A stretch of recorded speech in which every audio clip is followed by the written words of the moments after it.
Good evening. Welcome to my channel. Tonight is Monday, December 13th of 2021, and we are going to be doing an audio commentary for the 1971 film Bedknobs and Broomsticks, directed by Robert Stevenson and written by Bill Walsh. Now, this is an interesting film in the Disney canon, as it were, in terms of Disney history, because Mary Poppins is, of course, considered Disney's crowning achievement. Came out in 1964, and Bedknobs and Broomsticks was sort of like the backup property to go to in case uh, L. Travers never gave permission to Disney to film one of her books. She was very adamant for many years, and would not give Disney the time of day, and was worried that he'd ruin it with animation, which he did. Uh, not ruin it, but at the same time, she's probably the only one in history to not like the movie Mary Poppins. But the thing is that this sort of got thrown on the shelf for a number of years. Mary Poppins came out in 1965, and of course now it's considered a classic.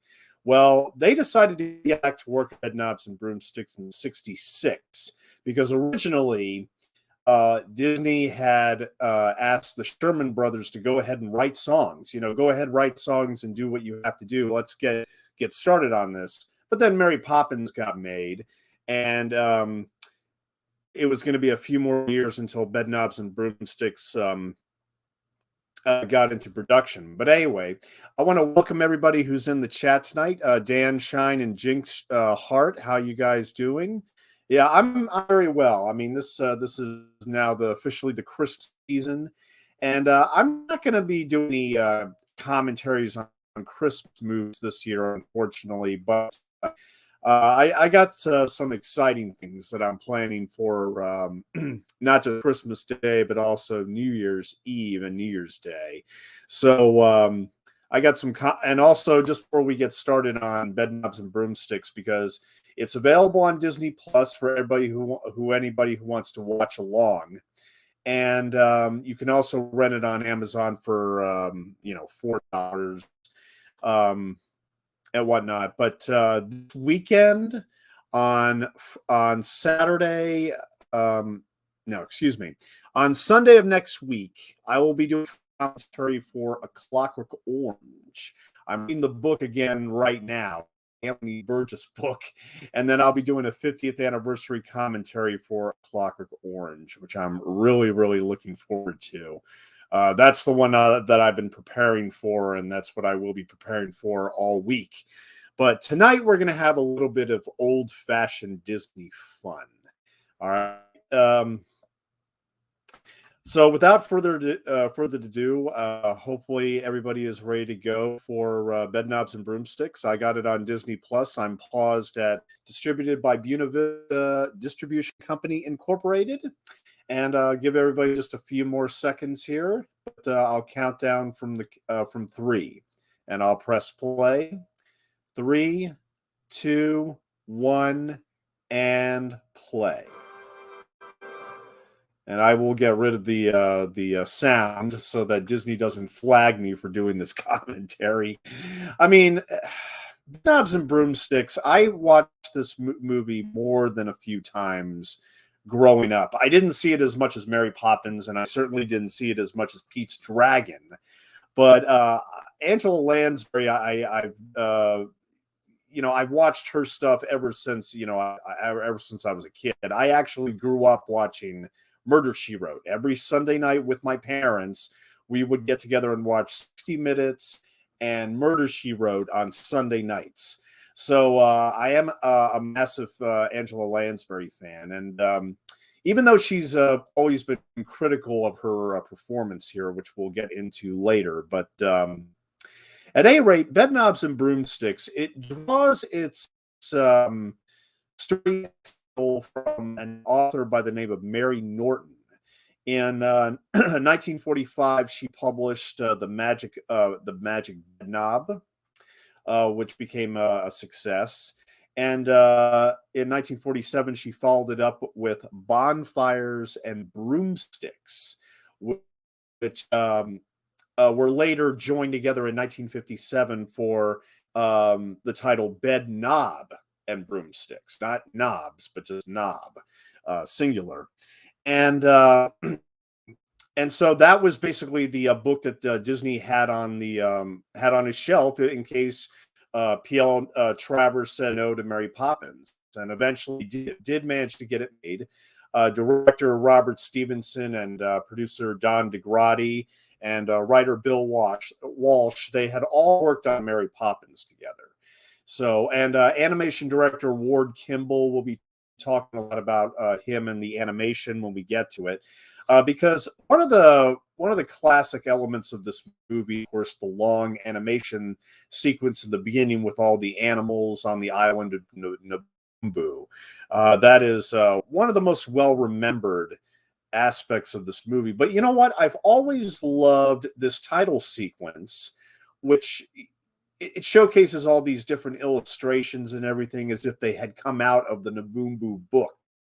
And, gives it a real classic literature feel.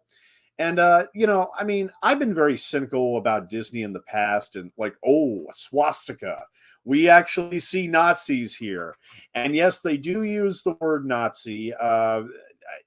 Towards the end, they tend to write them off as German soldiers. I mean, but look, I mean, let's be clear. These are definitely Nazis. And yes, this movie is set in 1940 in England, right before the Blitz. And and to be honest, the big news is that not many of you are probably aware that there's currently a musical version which Disney put out just this year. It premiered in September in England, and it's now on a tour all the way until next year. So if it ever comes to America, we don't know yet, but they will be enjoying the Bedknobs and Broomsticks musical for about another 6-7 months before we get it. You can look at trailers of it online. I mean, it looks rather typical of all the other Disney musicals. I mean, from The Lion King to, take your pick. But I mean, look, I mean, I got to give Disney this much credit because, yeah, here we go. England, August in the year 1940. Again, a time for valor, a time of whispered events, now faded with the passing years. And I was going to give Disney some credit here because, this film was given a big reception in 1971. Critically, it wasn't near as high as Mary Poppins. And I think a lot of people have written this movie off as like a Mary Poppins clone of sorts. I mean, and look, is it true that they used this as a backup just Mary Poppins didn't go through? Yes.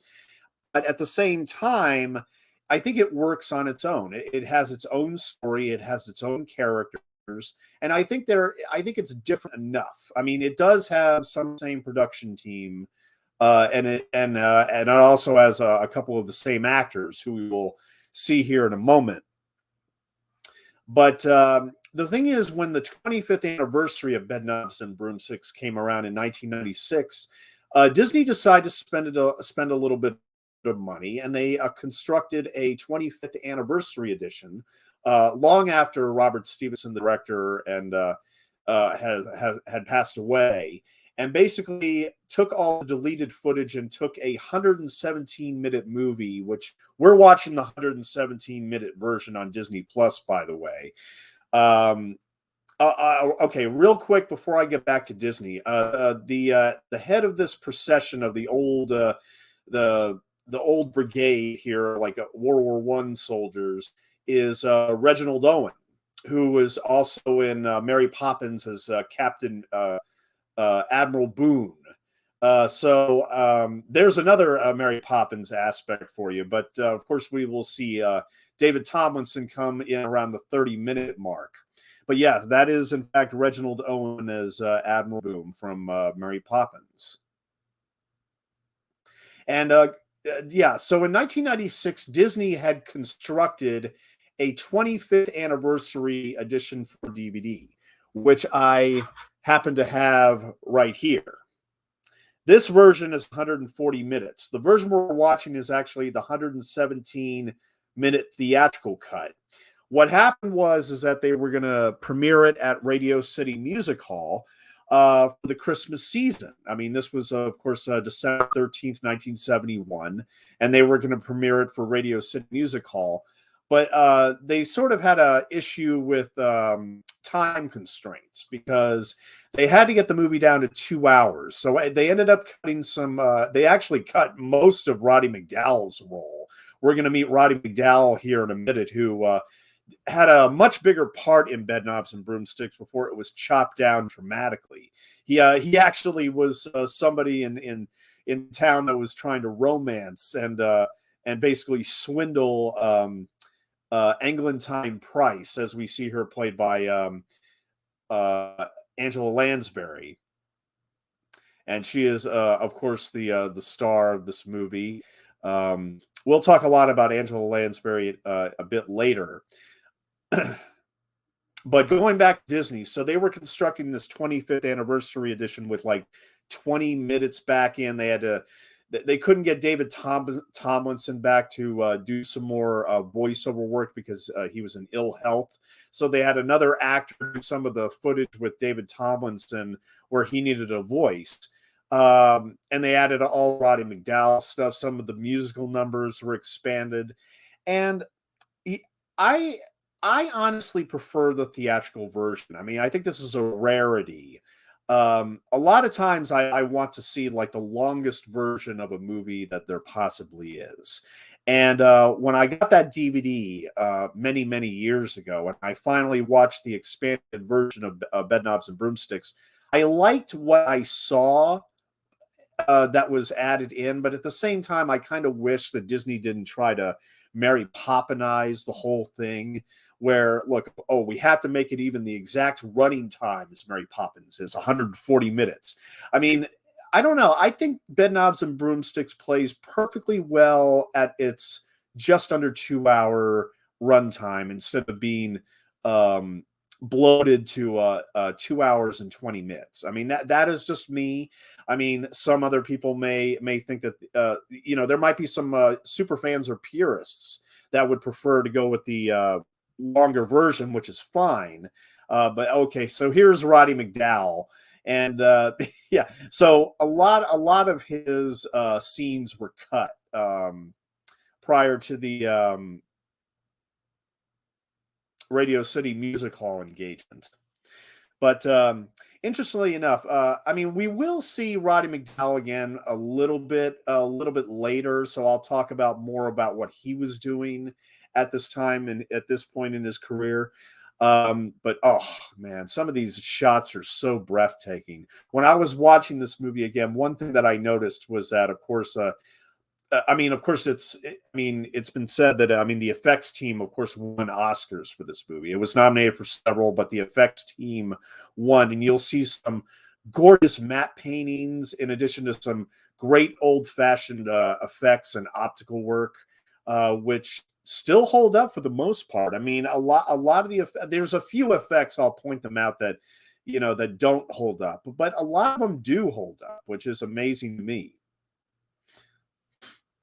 But anyway, here is, of course, Angela Lansbury is Eglantine Price, and she's a witch, and she has a cat named Cosmic Creepers. Scares the hell out of the kids here. But during World War II, I mean, it basically, these kids who, lost their parents during the Blitz or whatever, they had to go and stay with people that they didn't know. And this is one such example of that.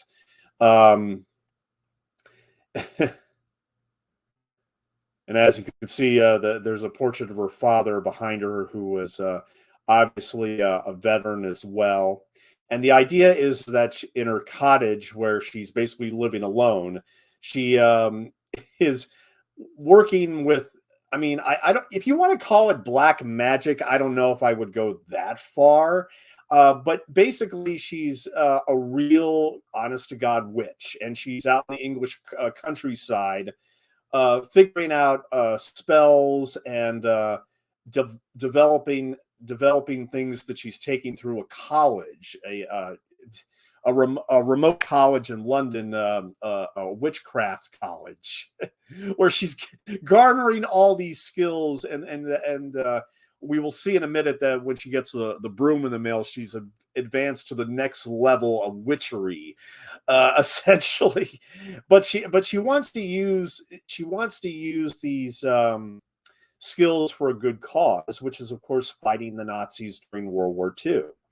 Um, I can't think of a better cause than that to have witches. And see, I mean, it really strikes me. I mean, this film came out after Disney had died. I mean, Disney died in 66. And Robert Stevenson and the screenwriter Bill Walsh, they had gone on to do the Love Bug, which is also one of my favorite Disney films. One of the other great films of that era, the number one film of 1969, believe it or not. But that's the movie that they worked on, of all things, before Bedknobs and Broomsticks. Now, Angela Lansbury, I mean, her career had started in 1940 because she had escaped. She had actually escaped the Blitz during World War II, and then she came to New York and she studied acting for 2 years. And then in 1944, she made her film debut in a very classic MGM film called Gaslight, with Charles Boyer and Ingrid Bergman. And it's one of the essential films of the 40s. Let's just put it that way. But amazingly enough, like, her first 3 films are considered, 3 of the best of the decade. Gaslight in 1945, National Velvet with Elizabeth Taylor, also 1945. And then finally, the Picture of Dorian Gray, based on the classic book.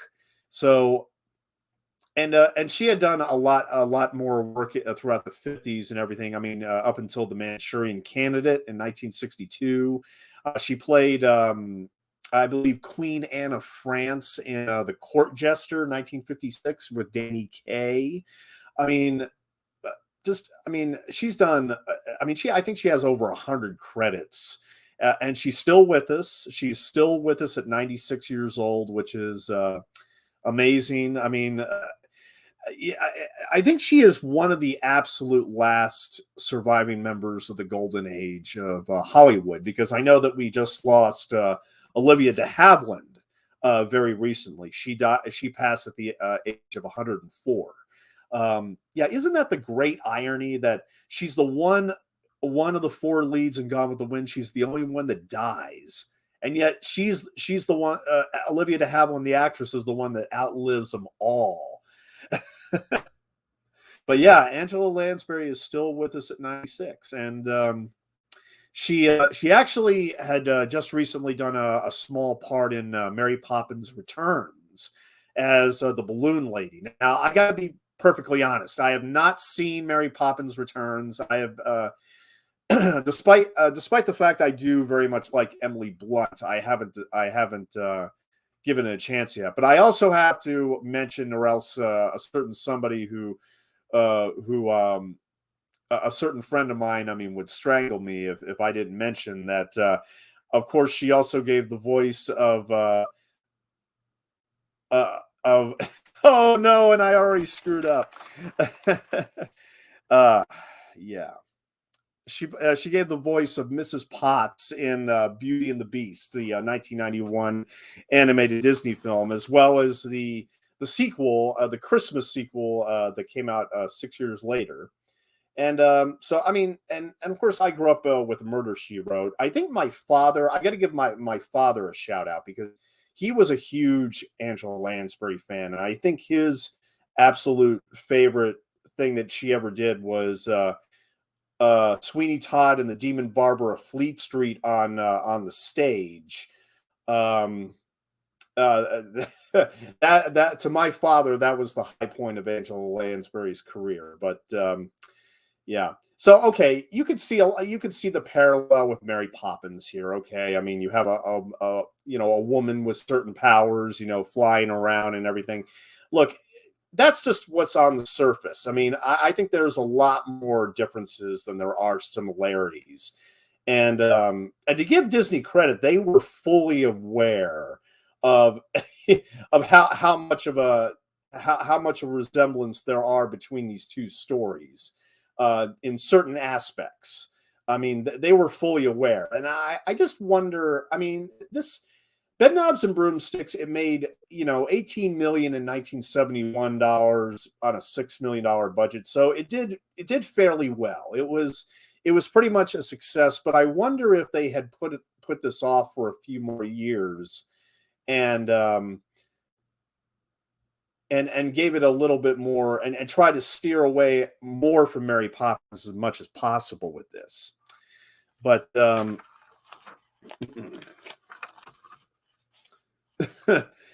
and okay, and I have to talk about these kids. I'll talk about okay, these kids right here are three kids that, to be perfectly honest, in terms of movies that I've seen, these are three of the most tolerable, likable, smart, and funny, and also you instantly feel for them because of their situation, of course, but they're not obnoxious. That's the thing about movies. I mean, of course, with children's films like this, and of course, I'm a grown man and I still love Bedknobs and Broomsticks. But if the kids are obnoxious and annoying, rest assured I will not see the movie again.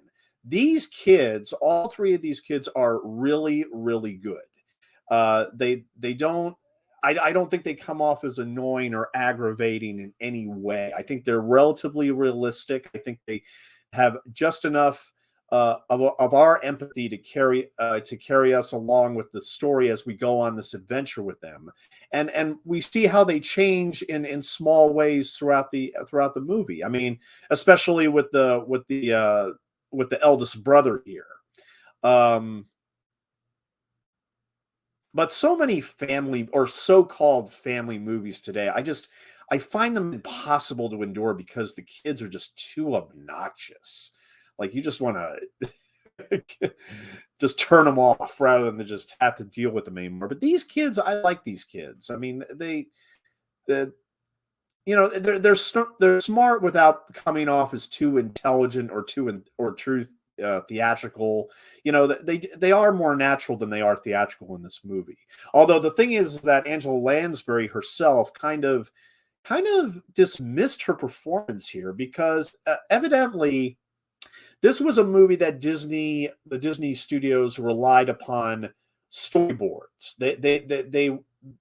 They relied almost entirely on storyboards in terms of the production, and because of that, Angela Lansbury felt that her performance suffered because of the fact that certain nuances got lost, and she had to wait around for long periods of time for a specific reaction or a specific action or reaction or a certain line, and it would just kind of kill the performance. And when you see the movie now, you can kind of understand what she's saying. I mean, I think that I find her such a wonderful presence anyway that I never really noticed it, particularly as a kid. I always watched this movie when it came to. I would take the point of view of the kids and go along with them on this magical adventure, with real world historical aspects to it.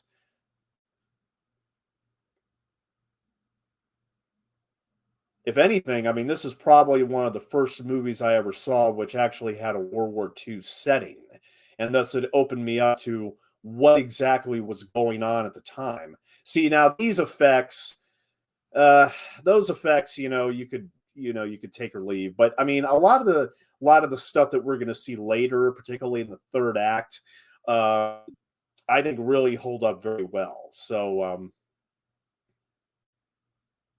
and as I said before, while watching this movie again, it seems to me that this film is a bit underrated in terms of Disney films. I'm not sure if this exactly has the same replay value as something that, like, say, Lady and the Tramp, or or even especially Mary Poppins, of course, which I'm going to try to get away from Mary Poppins as much as possible when I'm talking about this movie, because I want to emphasize that I do think it stands on its own, despite the fact of who worked on the previous productions.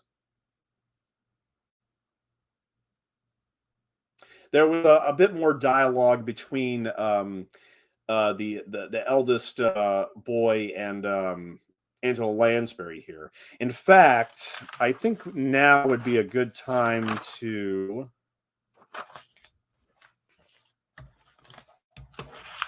Sorry. But mention these actors. Now, the eldest son right here, his name is Ian, and unfortunately, he never did anything else after this. In fact, nobody really knows what exactly happened to him. Although there are rumors that he that he's working for the British railway system. So that's all I was able to dig up on him right there with the newt size. That was all I was able to dig up on him. Now, as for the middle sister, she is the only one that did any more acting after this, and as a matter of fact, she ended up on the British series EastEnders for a number of years in the 90s, but she is retired now. And the youngest son, Roy Snart, right here, he I really like him in this movie, especially. He's got some really good lines. I mean, especially when Angela Lansbury, falls from the sky, and he just says, "Don't fly good, does she?" And okay, now I don't. I mean, yeah, he's carrying a piece of blue glass in his pocket. I mean, somebody needs to help him in terms of safety. Things that you shouldn't pick up or whatever. The kids haven't, his siblings haven't been looking out for him very well if he has that kind of stuff. But as far as him is concerned, he is a very successful businessman now. And he is he did like the other boy, he didn't do anything either. So yeah, the kids, that's all they did after Bedknobs and Broomsticks. So I'm wondering here again. I'm wondering what kind of reactions the musical is currently having in England right now. I mean, of course, Disney likes to throw all their Critics' Choice quotes and everything, saying, "Oh my God, it's been nominated for awards and everything," which it has been. But here, the thing is, I'm probably never going to see it on the stage. I mean.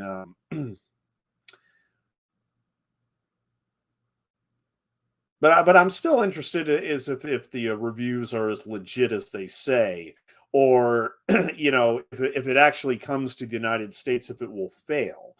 Because I'm wondering, because this wasn't a big hit for the studio, and I'm wondering if it was largely because of this of these of the British roots of the story. Um, Hence why it's premiering in England. But okay, now the voice that we hear is actually David Tomlinson. Um, but in the additional scenes that are in the alternate version, the extended version, they actually hired a voice actor at Disney to redub his lines because he was in ill health and couldn't talk very well. But we'll be seeing David Tomlinson here very, very soon.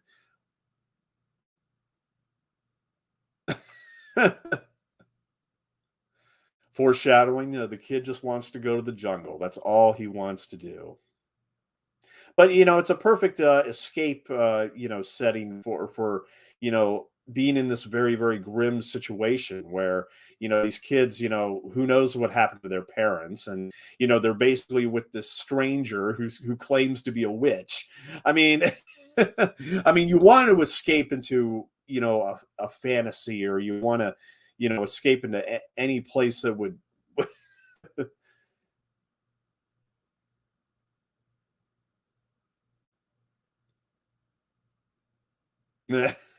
I mean, yeah, all that's left of what they were talking about back and forth is just him shaking his head.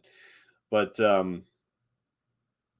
Now the songs are all done by the Sherman brothers, Richard and Robert Sherman, and they had done all the songs for Mary Poppins as well, including the one that Miss Price sings right here, "The Age of Not Believing," which had a bit more in the expanded version, and there were actually some whole songs that were deleted that were actually put back into the musical. So here again, giving Disney a little bit of credit. The fact is, they celebrated the 25th anniversary by making that extended version of the movie, and then for the 50th anniversary, they did the musical adaptation. And I think a lot of people were probably wondering that this felt like long overdue, because I always enjoyed the songs in Bedknobs and Broomsticks. I mean, I don't think they're all winners. Um, Portobello Road is probably my favorite, and we'll get to that because that's one of the more elaborate numbers. But I like most of these songs. I mean, "The Age of Not Believing" is being sung right here. Here again, this was uh, trimmed a lot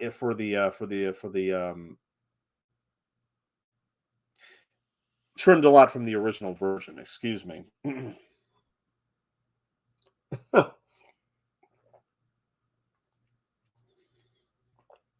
And who would have known that Angela Lansbury could sing?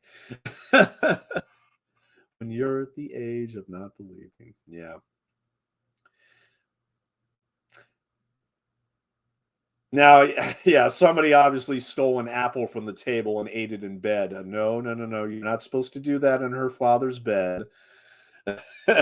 Naughty, naughty. Ugh.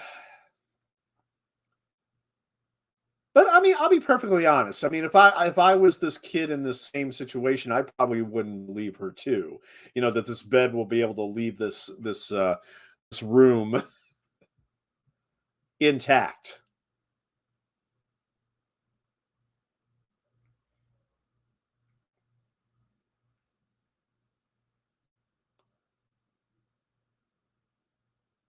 And we're going to get to the first effects sequence here pretty soon. That's the thing. I mean, all the screenwriting guides say that the exciting incident of the movie has to take place at the 30-minute mark. Well, we are most definitely coming up on 30 minutes here.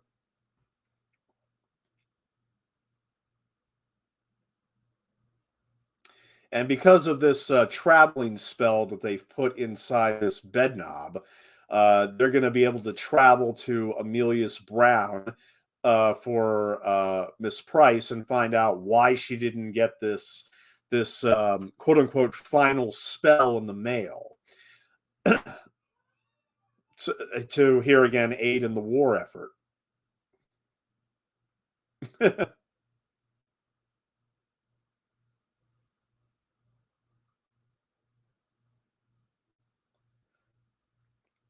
There you go. One, two, three, and a quarter turn to the left. And I like the cat. I really like the cat. I mean, of course, its fur is horrendous. I mean, but I mean, I really do like the cat.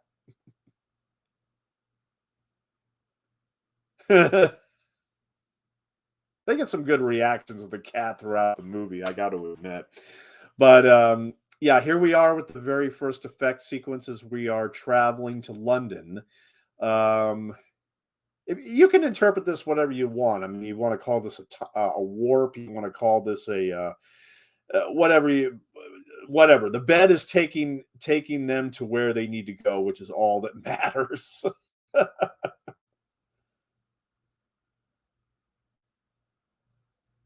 Tower of London. Yep. And here we are, arrive on the streets of London, England.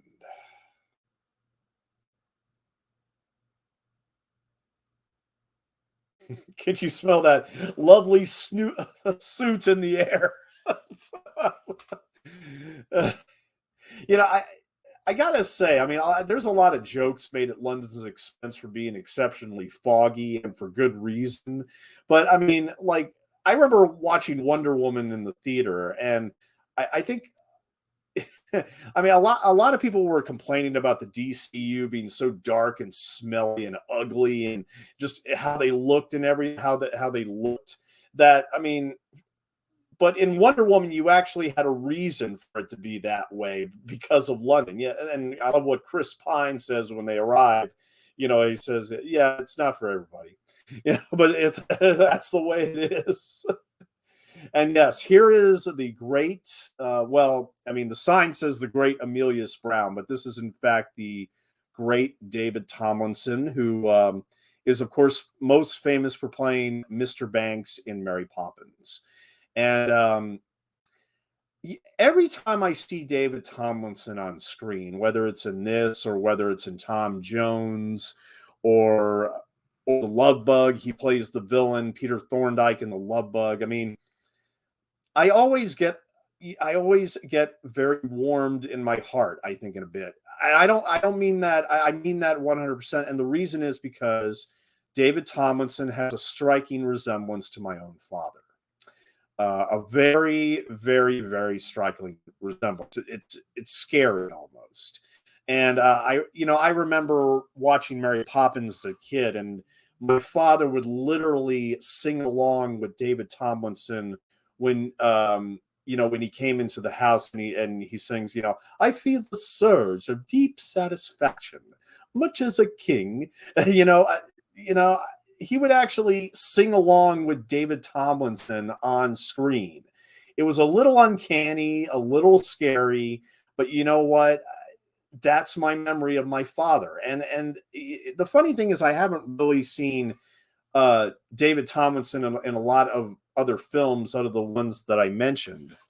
But I will say, I mean, what's most significant about Mr. Tomlinson is that he actually served in the Royal Air Force during World War II. He served from 1940 to 1945. Um, and he was actually a flight lieutenant in the Royal Air Force, served as a flight instructor in Canada for a number of years. And he was such a prolific flyer that at one point he actually crashed his plane in his backyard when he went unconscious during the flight.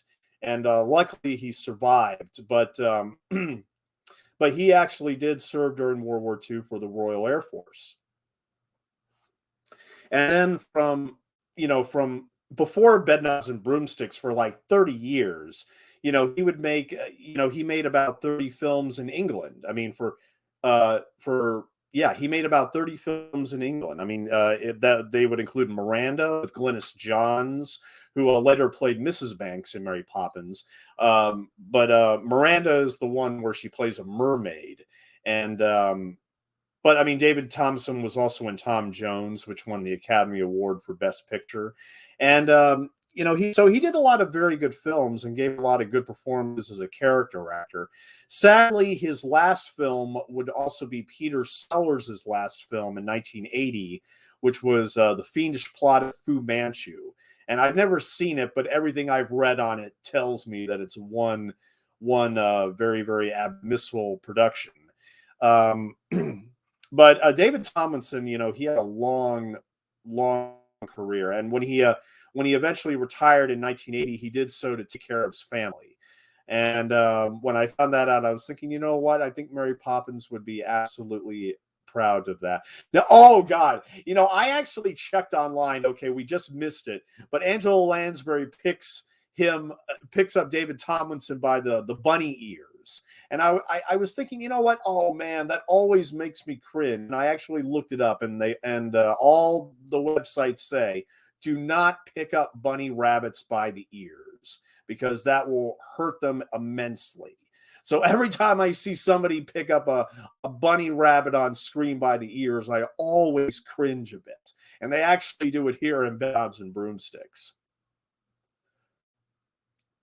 Good woman, some kind of destiny has brought us together. Oh, yes.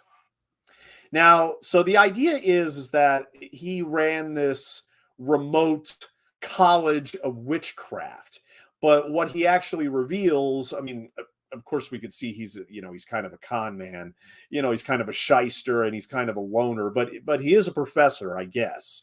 Uh, and he he took all these spells out of this book that he happened to get one day when he was just cruising around, and he has the book. mostly at the house that he's staying at, and we'll see in a minute that the why it isn't his house necessarily. But you go around on your side. I always travel on the left.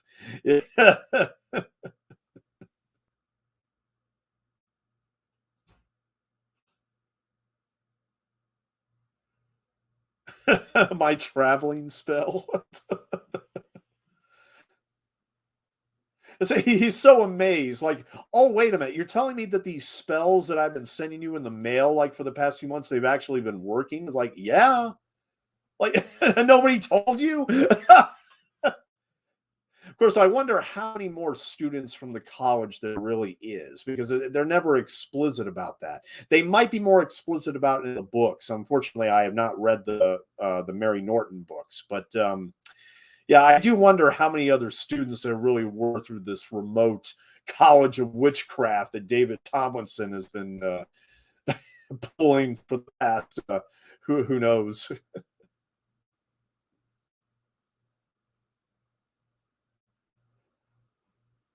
Every time I see this bit when they're flying, I mean, it's like, wow, is he getting bed sick? Like, really?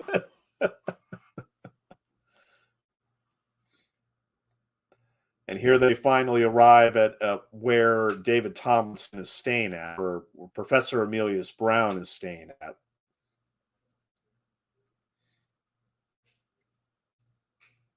Found the front door open and the house was deserted. Everyone has left the neighborhood, and the reason why, when I first saw this as a kid, I mean, I was freaked out. It's like, oh man, I would not have done that.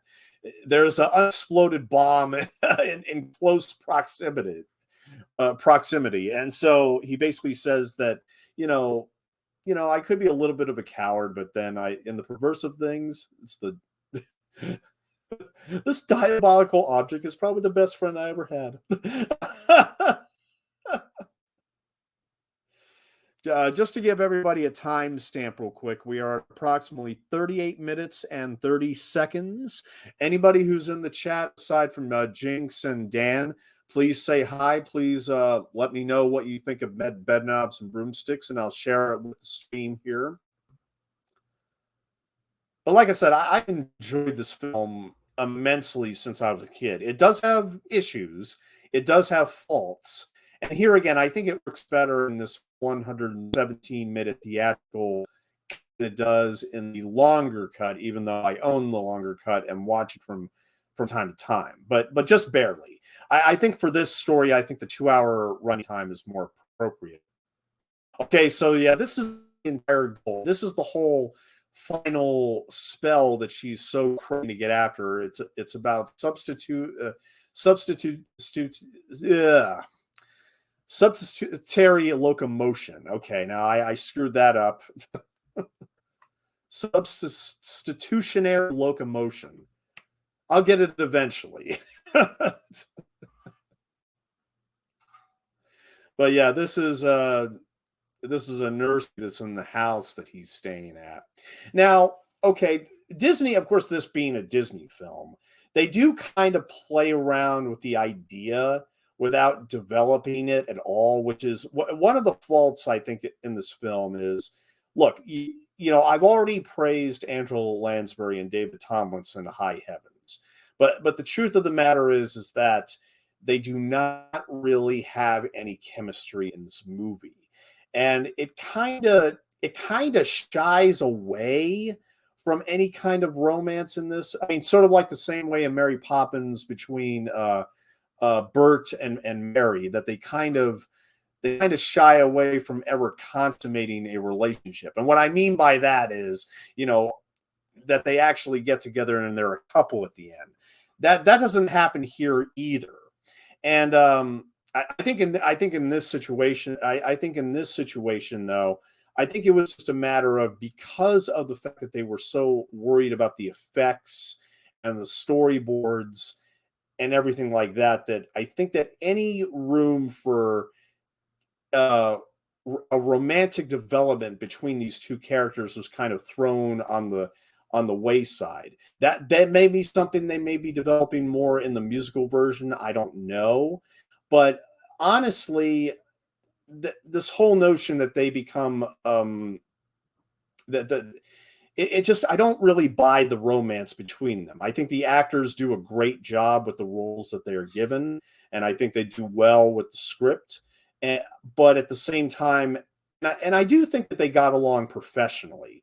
But it's just one of those situations where maybe they felt, well, we don't see any real chemistry between them. Maybe we should, lean back on maybe making them a couple at the end.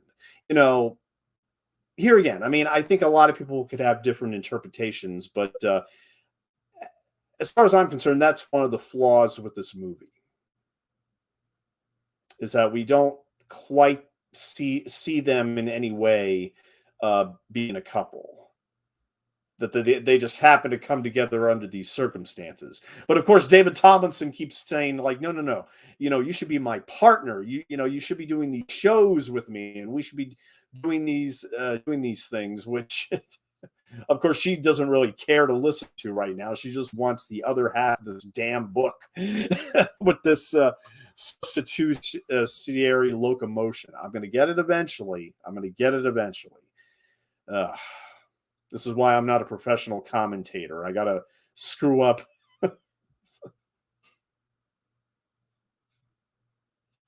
Isle of Naboombu. Now this is where they introduce. I mean, look. I mean, looking at this, it really does feel like, I'm back a kid again, looking at like childhood books and everything with these type of illustrations and everything. And so they really really went for that children's book feel. I think at certain points in this movie. At least she doesn't pick the rabbit up by the ears this time. I mean, I don't know. I like rabbits, so that kind of always makes me cringe a little bit. At last, he listens to her. And I love this. This is one of my favorite David Tomlinson moments in the movie. I mean, the spells of Astaroth. Yeah. But this is one of my favorite David Tomlinson moments in this movie where he complains, like, why couldn't you turn me into another animal? Like, why did it have to be a rabbit? It's like, yeah, change me in a hawk or a tiger, something with a bit of dash, but a fluffy white rabbit is intolerable. I love that. Substitutionary locomotion. Boom! I got it. Ah, Jesus. These words are, oh.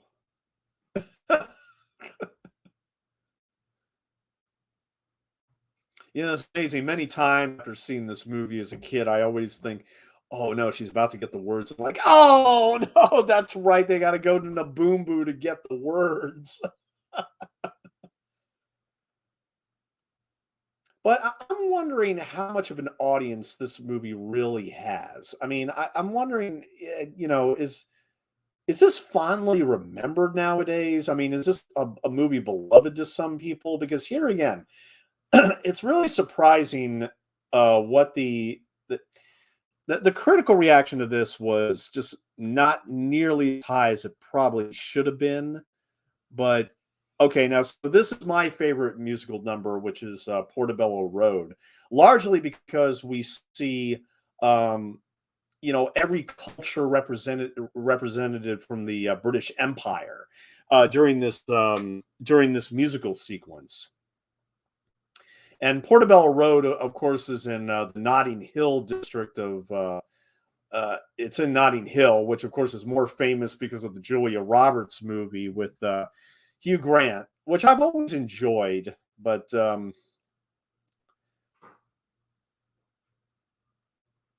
this is just a very elaborate number that it has a lot of things going on. You kind of have to watch it multiple times to catch everything that's going on. I mean, all the sellers, all the extras in the background, and what just everything what everybody's doing. I mean, it's a really good combination of music and dances. The Sherman Brothers were really adept at this.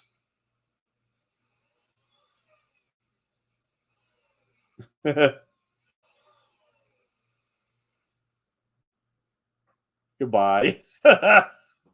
So yeah, there's another bizarre moment late in the movie that I got to bring up that I can't really explain. But it's like it's almost like they're suggesting he's well, I'm not going to go there, but the the yearbook of yachting, yes. But yeah, this number is just full of just delightful little tidbits. She's just trying them on. Give her a break, will you? She's not gonna take them.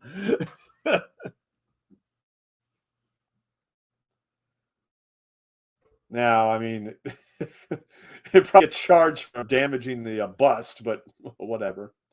This good lady is looking for the other half of this book. Yes, yes, indeed.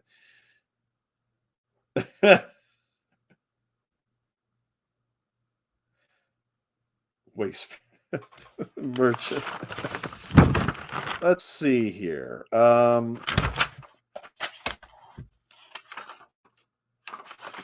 So let me talk a little bit about Robert Stevenson, the director, also, because I remember he actually directed the first adaptation of King Solomon's Mines back in 1937. But the first film that I saw that he directed was actually his own for 20th Century Fox, which was Jane Eyre.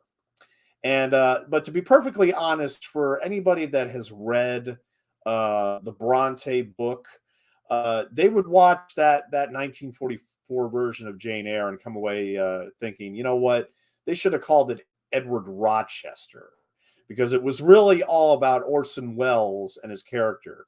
But at the same time, it was such a massively atmospheric, ambitious production that it is actually worth seeing. It also was Elizabeth Taylor in one of her first roles, even before National Velvet. But Robert Stevenson, of course, he would later do other Disney movies like Darby O'Gill and the Little People. Um, and But my personal favorite of all of Robert Stevenson's films, even above Mary Poppins, is actually That Darn Cat from 1965 with Dean Jones. And it's about a Siamese cat that discovers a kidnapped woman, uh, kidnapped by these two bank robbers, and she scrawls a message on the watch, on her watch, and puts it on the cat. Um, and the cat goes back to its owner, played by Haley Mills, and thinks that it's the kidnapped woman from the recent bank heist or whatever. That's based on another book too, called Undercover Cat, and it was also co-produced by Bill Walsh and adapted by Don DeGrady. But that is That Darn Cat is my absolute favorite of all Robert Stevenson's movies. I mean, maybe Mary Poppins is number 2, and then Bedknobs is number 3. But then again, The Love Bug is up there too. I mean, I saw The Love Bug 1,000 times when I was a kid. So he's actually responsible for some of the greatest Disney movies ever.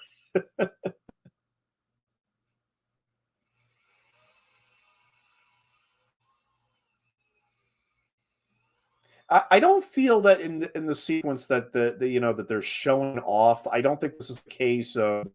I mean, like I said, I mean, you go down to Portobello Road and you kind of expect like just people dancing in the street and maybe having these over the top Cockney accents or whatever. But no, I think it's actually very respectful of Britain at that time, while at the same time, just having some good old fashioned stage dancing. And you could, I mean, the early '70s was unfortunately a low period for musicals. I mean, as a matter of fact, I mean, you know, the movie musical had kind of boomed in the 1950s when you had all these, Rodgers and Hammerstein movies.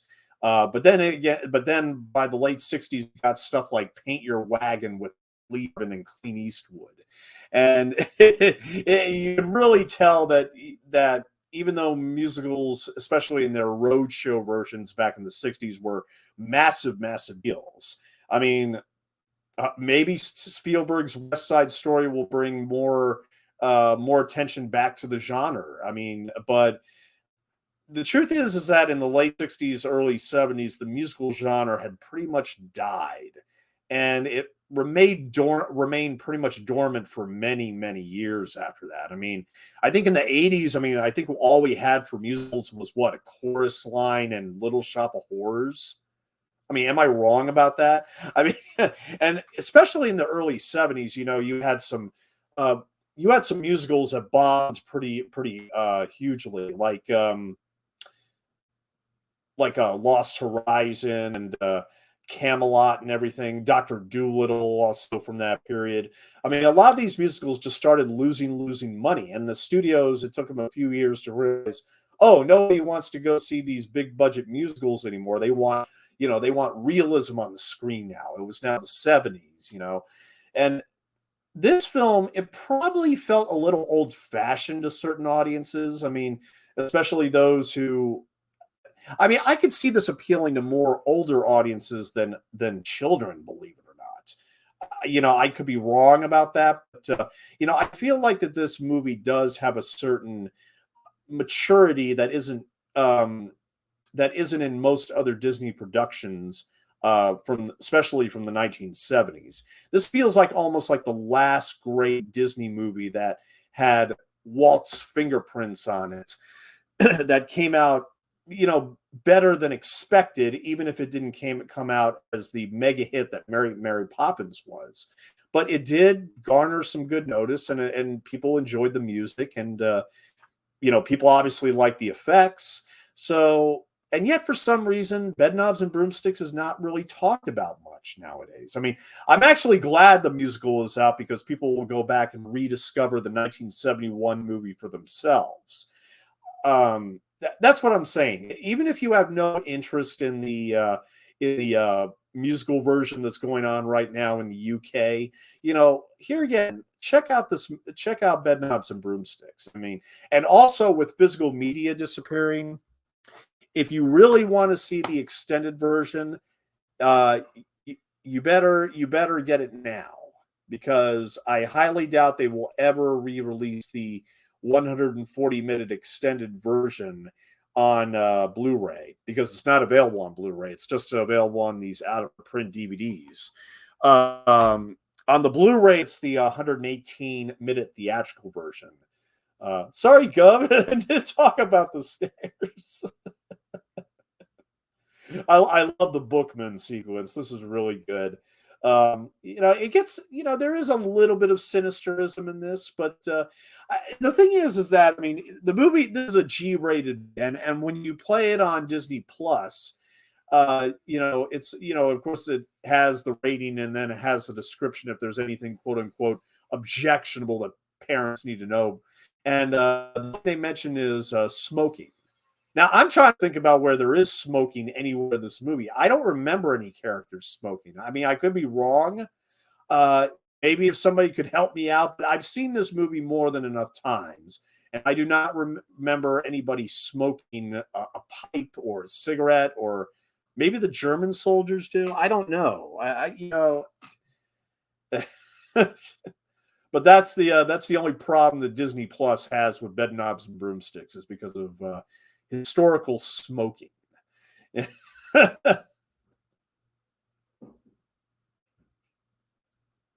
And so here's the other half of the book that they've been, finally this plot thread can that they can rest. Yes, that we finally come to this point, this juncture point where she has the other half of the book. It's in her hands, and now she's ready to find out what the 5 words are for substitutionary locomotion. The 5 mystic words, and these words are engraved on a star. Oh, thanks a lot. Now, of course, anybody that's seen Bedknobs and Broomsticks and knows what happens later in the movie, It's like you had the answer with you the whole time and you didn't even bother to look.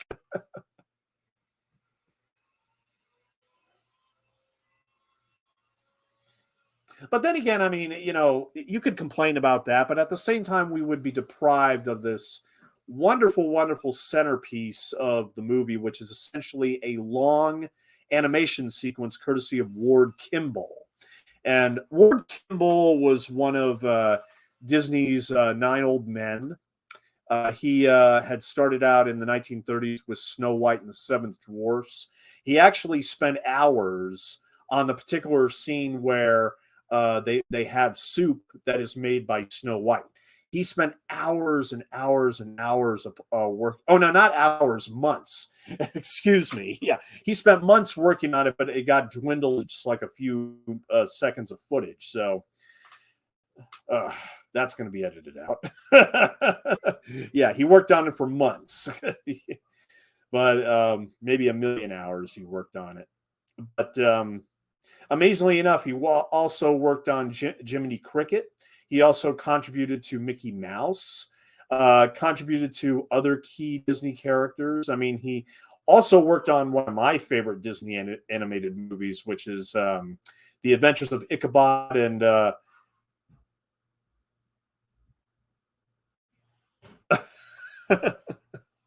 Adventures of Ichabod and Mr. Toad. Excuse me. Yeah, based on the legend of Sleepy Hollow and the Wind of the Willows. But yeah, he also worked on the three Calabreros, and then Ward Kimball. Actually, this was actually his final Disney project in 1971. From 1972 to 1974, he did a show called The Mouse Factory, which eventually aired on the Disney Channel in the 80s. But yeah, Bedknobs and Broomsticks for this legendary Disney animated was his very last contribution on film. And that's what I'm saying is that, but Ward Kimball, believe it or not, did not. Oh, hey, let me do some shout outs real quick. See, love that movie. Yeah, Cliff Booth. I just saw an episode of The Addams Family with Tom Lowell, who played Canoe in That Darn Cat. Cliff, let me tell you, man, Tom Lowell is so damn funny in That Darn Cat. He's one of my favorite characters in that whole movie. He just makes my sides hurt, literally. Um, yeah, Tom Lowell, underrated actor, really underrated actor. Love this movie, Stone. Can't watch it all live right now, but I will be revisiting this episode. Thank you very much. What's up, man? I haven't seen this movie in years. Yeah, this is a movie that yeah, like I said, I feel like this is a movie that a lot of people have said what you're saying is that, wow, I haven't seen that in a long, long time. But like I said, with the musical out now doing its tour in England, I mean, hopefully people will be more interested in returning to this movie. Um, hey, Jamie, how you doing tonight? Glad you could join. And I'll just give you guys real quick that we are at approximately the 60-minute mark. Well, we're 10 seconds away from the 60-minute mark. So we're approximately 1 hour into the movie. And we just got underwater in the Isle of Naboombu with them on the bed. And of course, we see all this wonderful Ward Kimball animation with the fishes and the other sea creatures down there, and we'll see them particularly when they in the band. I love all the briny ballroom and stuff like that. I mean, this is all just just great old fashioned Disney animation right here, and here again, very uh, well mixed in with the live action footage. I mean, maybe even more so than Mary Poppins. I mean, this is really, really good. And here again, it really, really holds up after all these years. Um, I just think they animated all those little bubbles that you see are coming up. I mean, they had to animate every single one of those.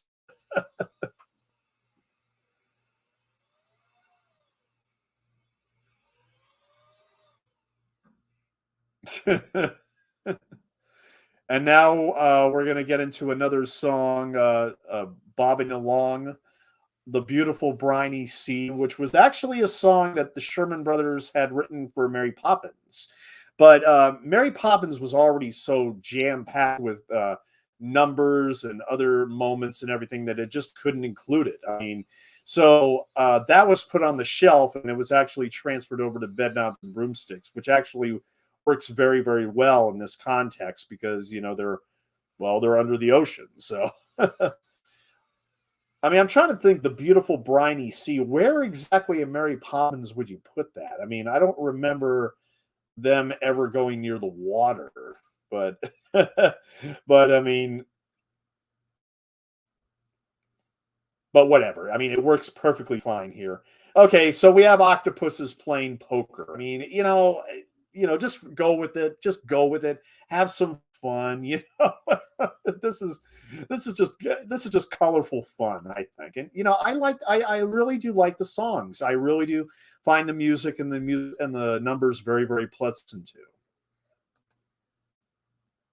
Yeah, there's some really good animation in this sequence. Oh, there's the briny band with the fishes and the octopus, and all the fishes are dancing and everything.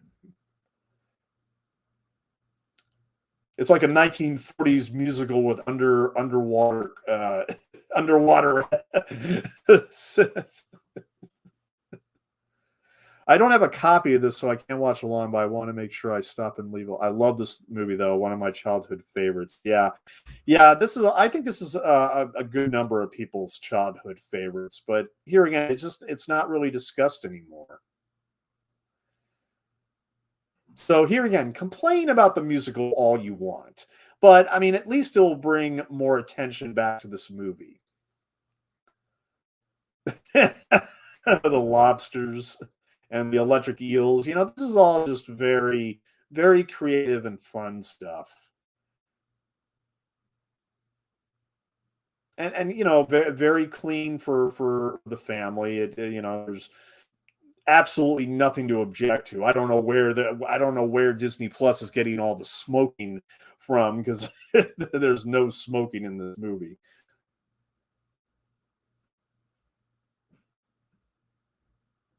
Bobbing along on the bottom of the beautiful briny sea. Yeah, I know. I'm not going to turn this into a sing along. I'm not going to turn it into a sing along, okay? But I do enjoy the movie immensely. So it's just, sometimes you just can't help it. And I believe this is David Tomlinson singing as well. I do think these are both their voices, which of course um, gives it gives it just that little bit extra here.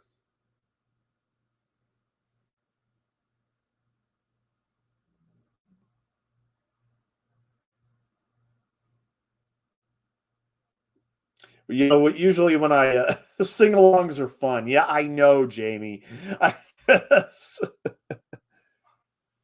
I mean, the thing is that I mean, I don't think I could I don't think I could watch any musical and just sing along to every single song. I don't think I could do that. Except maybe South Park, Bigger and Longer and Uncut. That'd be one I would be more than willing to take the challenge on. I really do like those songs. But I mean, look, I grew up around the musical theater, and I have a lot of love and respect for musicals, even if, yeah, I mean, but it's not like that every musical that comes out, I feel the need to absolutely go see.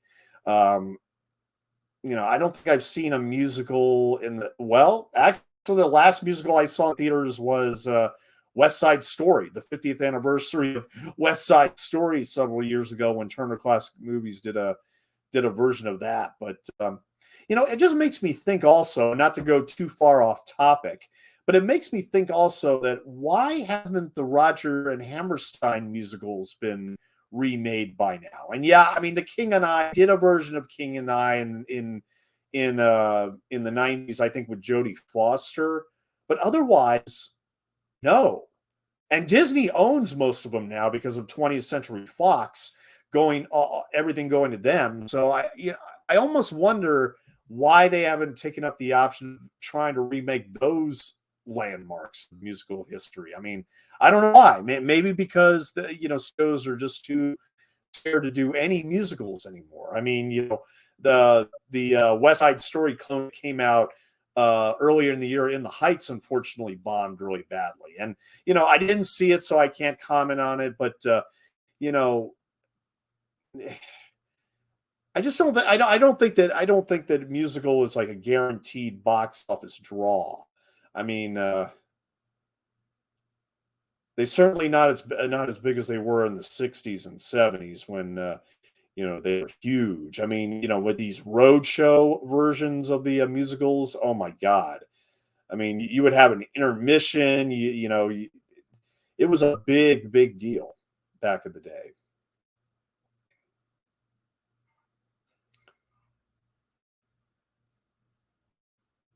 I'm also surprised they haven't done like a filmed version of like Wicked or something. Some of these other big musicals that are very popular and they play for years and years and years, and yet they don't see a film version. I mean, I think Rent was one of those bizarre examples where it took 10 years of that musical being like number one on Broadway before it finally got a film adaptation, and a lot of people were disappointed with it, oddly enough. But yeah, I mean, musicals are just a huge risk for studios. Oh, then again, there's also Frozen. I mean, Disney they know who to hire, and they know who to get these songs very listenable and you know they know what they're doing in terms of that. But I really enjoyed Enchanted also from many years ago. I mean, but it seems like Disney just seems to be the only ones left in town that are doing musicals, and I think that's why this new version of West Side Story is kind of opening people up to I think the genre more. Hopefully,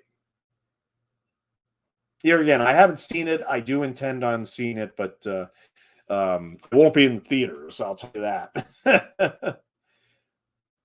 So yeah, this is of course this long Ward Kimball animation sequence where the king of Naboombu is of course a lion, and but the lion has a dilemma right now. He needs somebody to referee a soccer match with all the animals on the island. So yeah, they managed to come to Naboombu, right when they need a soccer coach of all things. Now it's funny because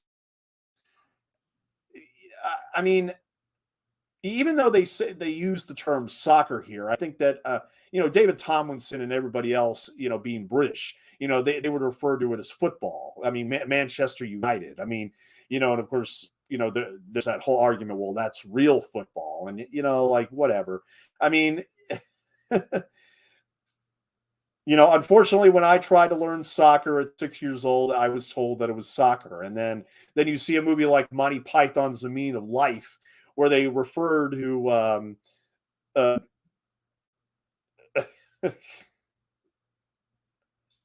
rugby. Rugby is what I'm thinking of. Like, okay, so what kind of football is this? No, that's real football, not soccer. Now, I see. I don't know if I wish I'd.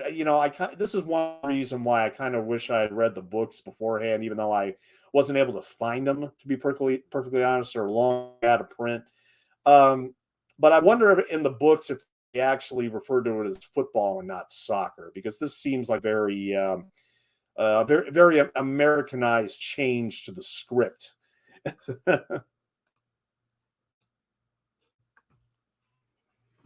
And of course, there's the Star of Astaroth, which um, David the Tomlinson takes a long look at before letting it go.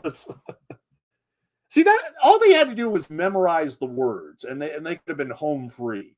I mean, not to say, I mean, look, I mean, this animated sequence in the middle of the movie is delightful. It has some real laughs in it, but it's also very I mean, at this point, the story kind of stops, and so we got to watch this this soccer game, quote unquote, soccer game, uh, between all of these animals before we start the story up again when they leave the island. So this is kind of like a little, animation intermission, I guess you could say.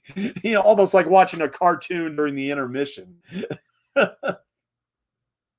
But I mean, there's a lot of good stuff. There's a lot of fun stuff in this sequence, and here again, I mean, as a celebration of Ward Kimball and his contributions to the studio, this is basically his legacy right here. Is this sequence right here?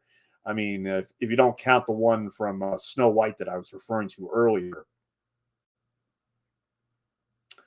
But yeah, one of Disney's nine wise men, and he created or he contributed to creating all these unforgettable characters like Mickey Mouse and Jiminy Cricket and all of them. But this was his final film. This was the final film he worked on for Disney in 1971.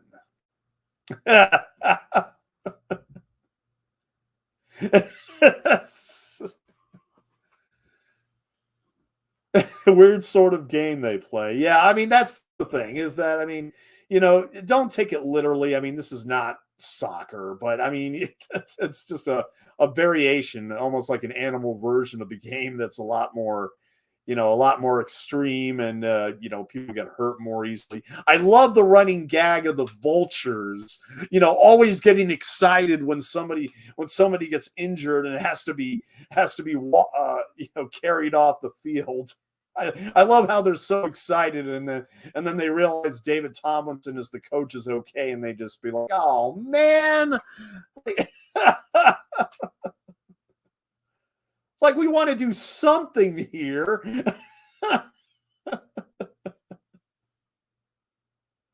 Oh boy. Of course, like a typical ostrich, yeah.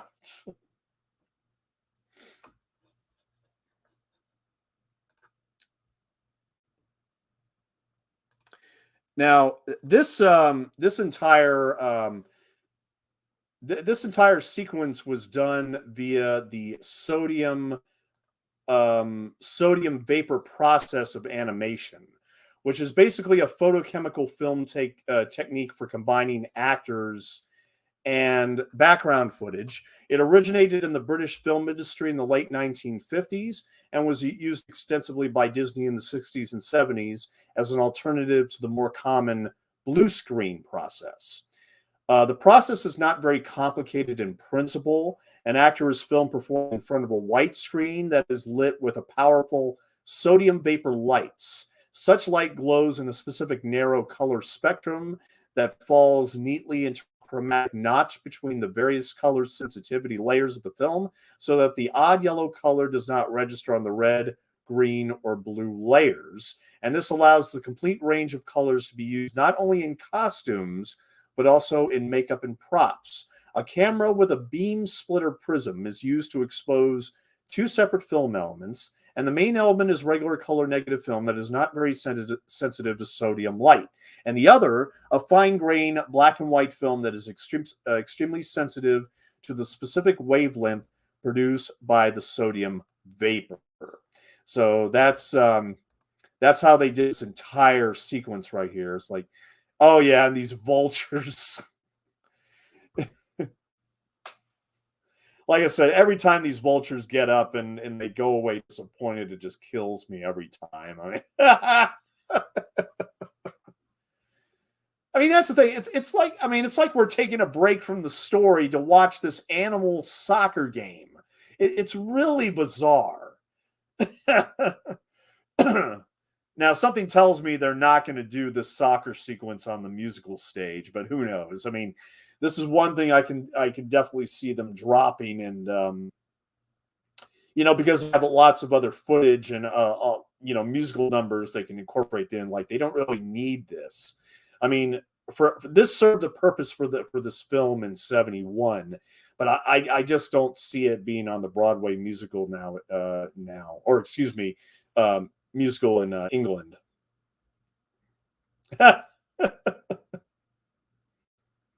I used to grow up, and I used to joke about watching any kind of sport. Yeah, you're just, your head just goes back and forth, back and forth, back and forth. I mean, I'm sorry, I don't find that very exciting. It's like I got to follow a ball from one side to the other. Look, that's just me. That's just me. Not a big sports guy. Just not a big sports guy at all.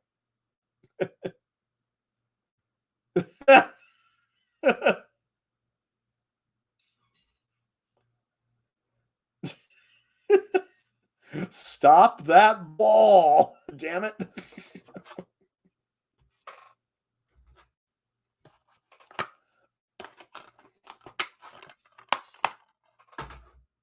Hmm. Excuse me a moment. I'm getting a little dry here. Mm.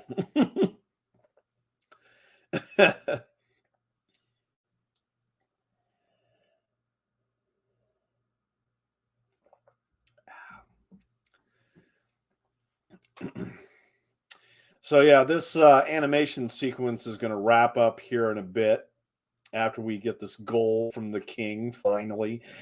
It's like, yeah, one goal, game over. There you go. Oh, and poor Emilius Brown. Well, you know what? That's what he gets for being for being a fraud all these years. Let him suffer as the referee of a soccer game with animals. Let him suffer a little bit. And like now he's got our respect.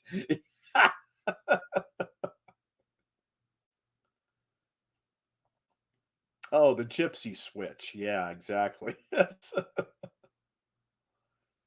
you go. Triguna, Nacoides, Tricorum Satis D. Those are the 5 words on the. You see, I was able to pronounce all those perfectly well, and yet I kept on screwing up substitutionary locomotion. Like wow. Ugh. Feel like Michael Palin's character almost in Fish Called Wanda.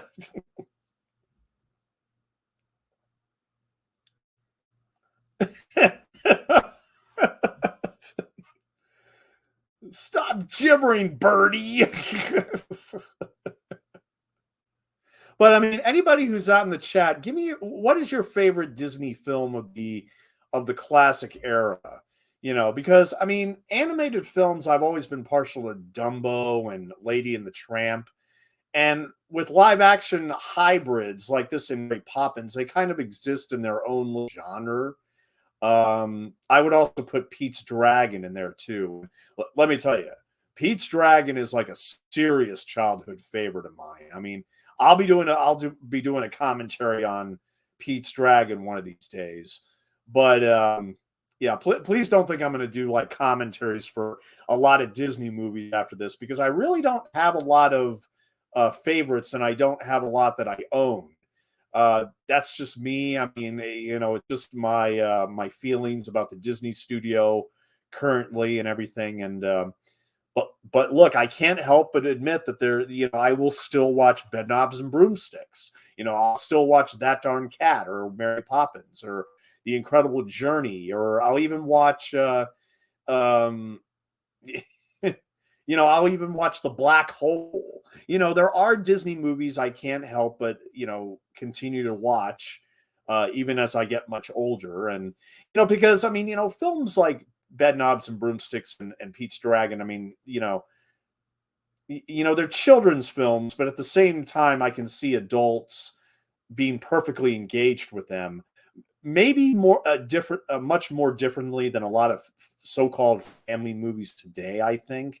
I mean, there's something about just the old-fashioned nature of these movies, which I think could appeal to audiences more now than typical children's movies now. I mean, think about.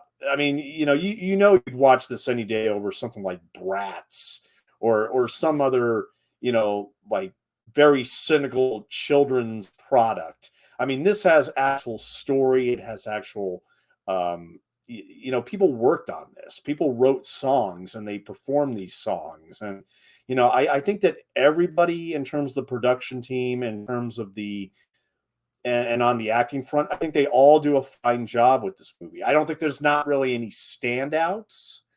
And like I said, I can see every time I watch Bedknobs and Broomsticks, I can always see what Angela Lansbury is referring to and how she sort of felt with her hands tied in trying to give this character as much as possible, because the production was so dependent upon the storyboards.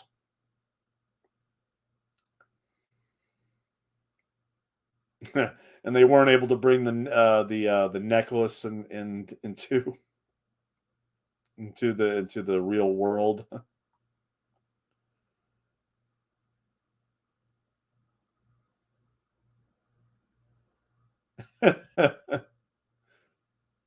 Okay, and now we're hearing reports of the Nazis, and they're coming. They're coming to England. They are coming, and so yeah. I mean, no more animated character, no more animated animals, no more fun and games.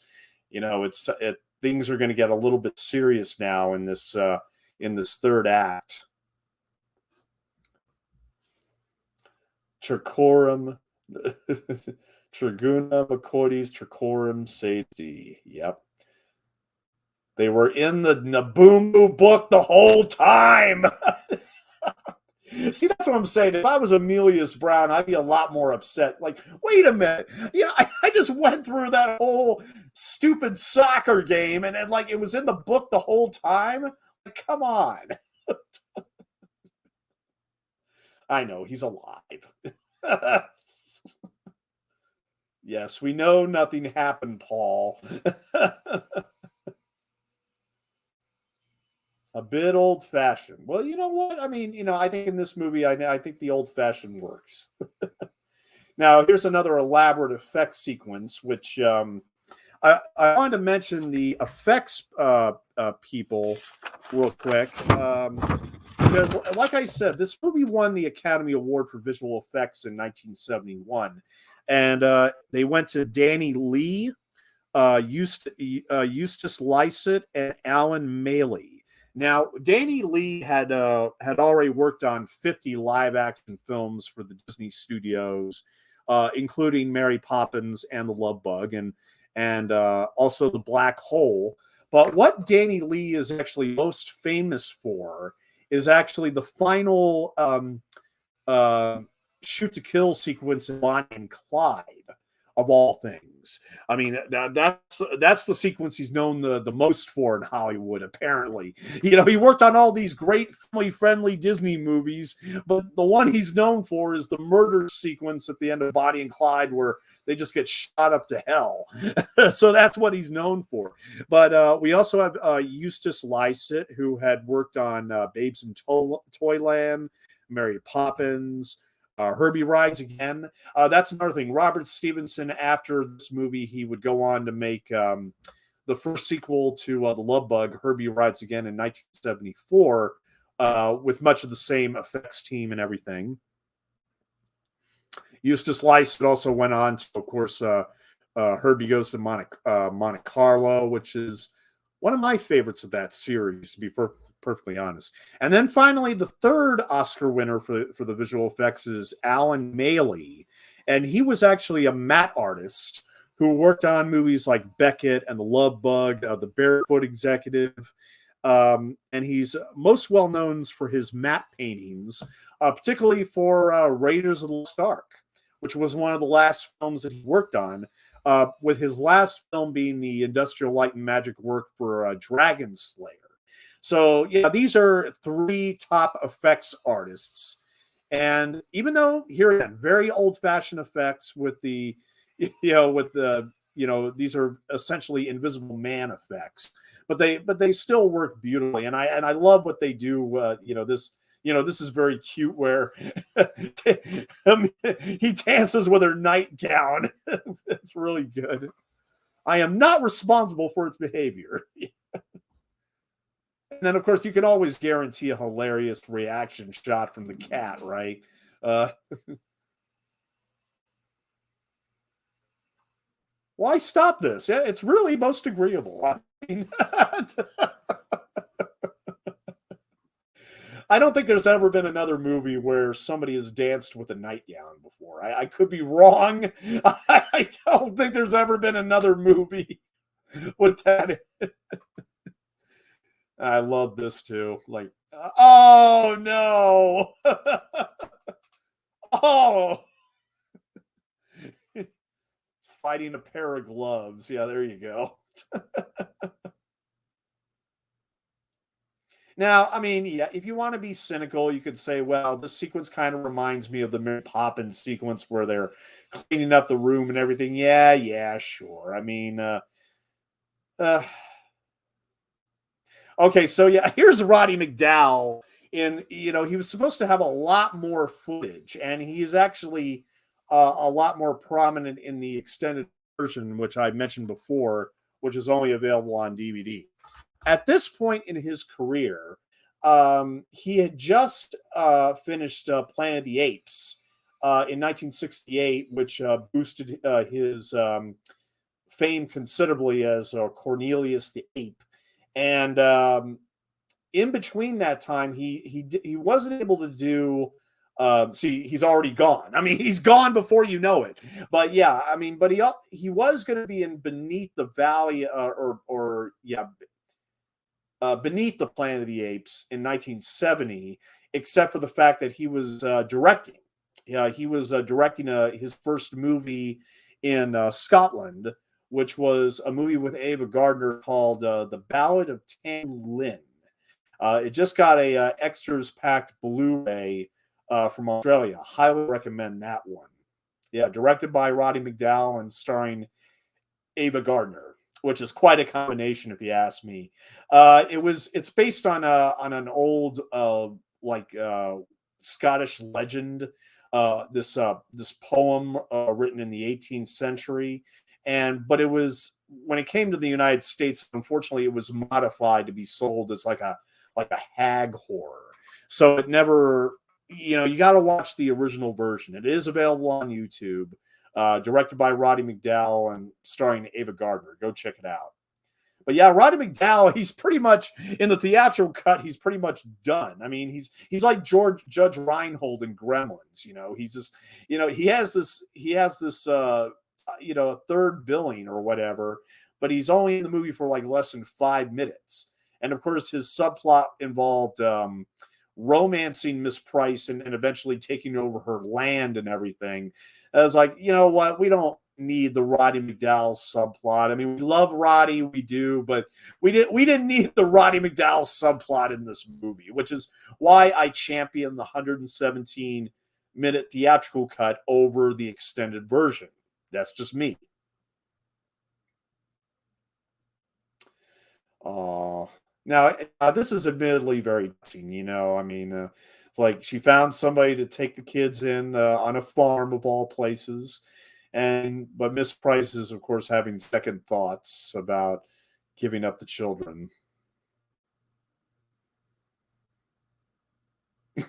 Very parent trappish here. Of course we want David Tomlinson to stay.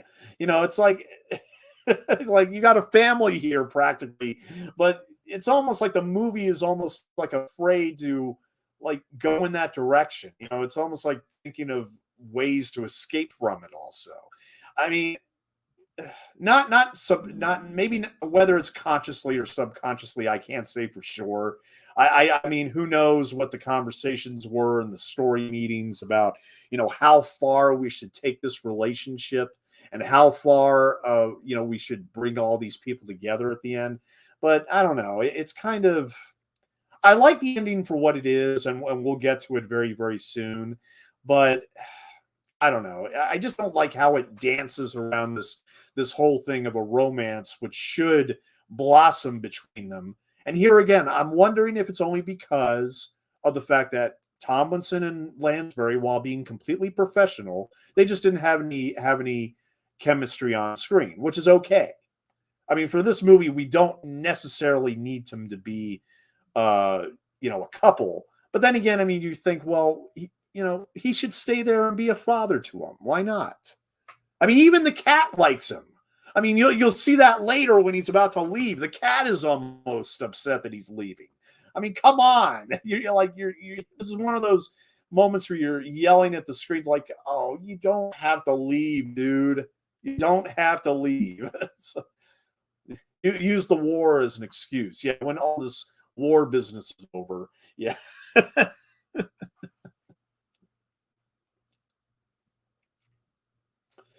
Yeah. The kids, they don't overdo it. I'm just so happy they don't overdo it. I mean, you can feel they're upset by just without a lot of tears. We know what they're feeling, and that's enough. That's enough. Oh,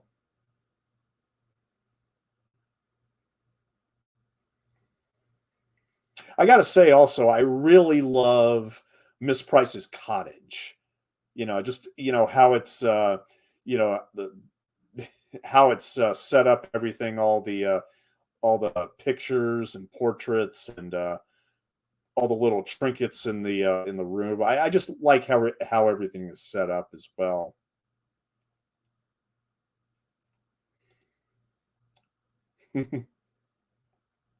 Now, see, when he goes to the train station, we have this really bizarre moment where I think he actually sees a vision of Miss Price on the train tracks. Am I crazy?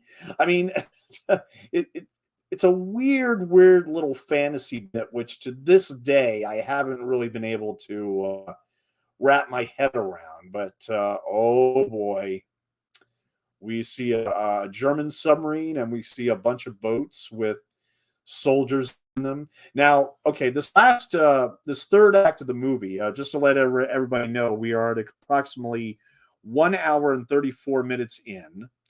We got 23 minutes left to go for the commentary, and this last sequence of the movie I adore. Okay, everything from the matte paintings to the effects to the music. I mean, there are some gorgeous panoramic shots in this final act, which I think really come out on the screen. Um, Cosmic creepers, like, oh no. That shot literally got to me as a kid. I'm like, oh no. You got to go into witch mode now. You got to go into witch mode instead of just trying to call somebody on the phone. I mean, I would have tried to just turn them into rabbits or something and then put them in a cage. But I mean, now see, okay, I have never been able to understood. I mean, like, okay, you could be warm and cozy in that house for once in your useless life, where you're needed, you're a failure, Amelia's friend. I like that stuff. I like that he has this inner conflict about whether he should stay or not. But later on, there's this weird image. We'll get to it when we see it, but maybe somebody in the chat could give me a hand on this because I'm still rather baffled by it.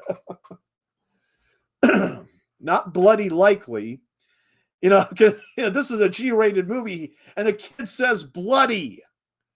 Okay, there you go. Uh,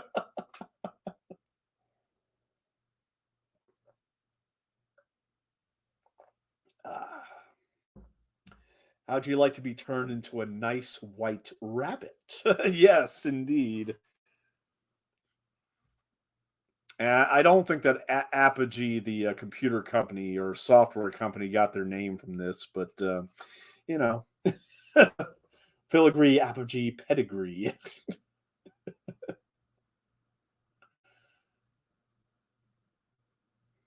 This is the only time in the movie where the kids actually make noises almost. I mean, yeah, they're cheering at the soccer game. But it's like, well, no, these are very quiet kids for the most part.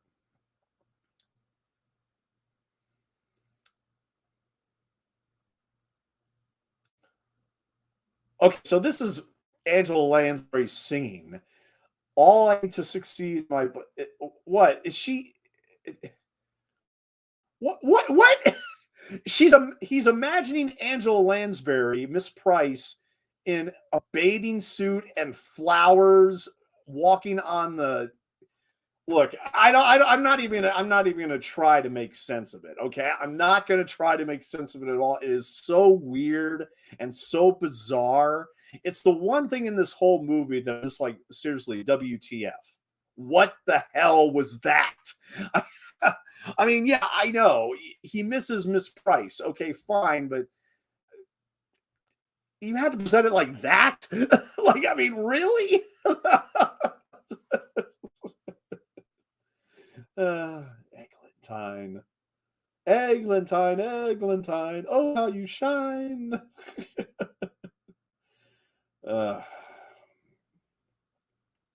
Up, time to battle some Nazis here.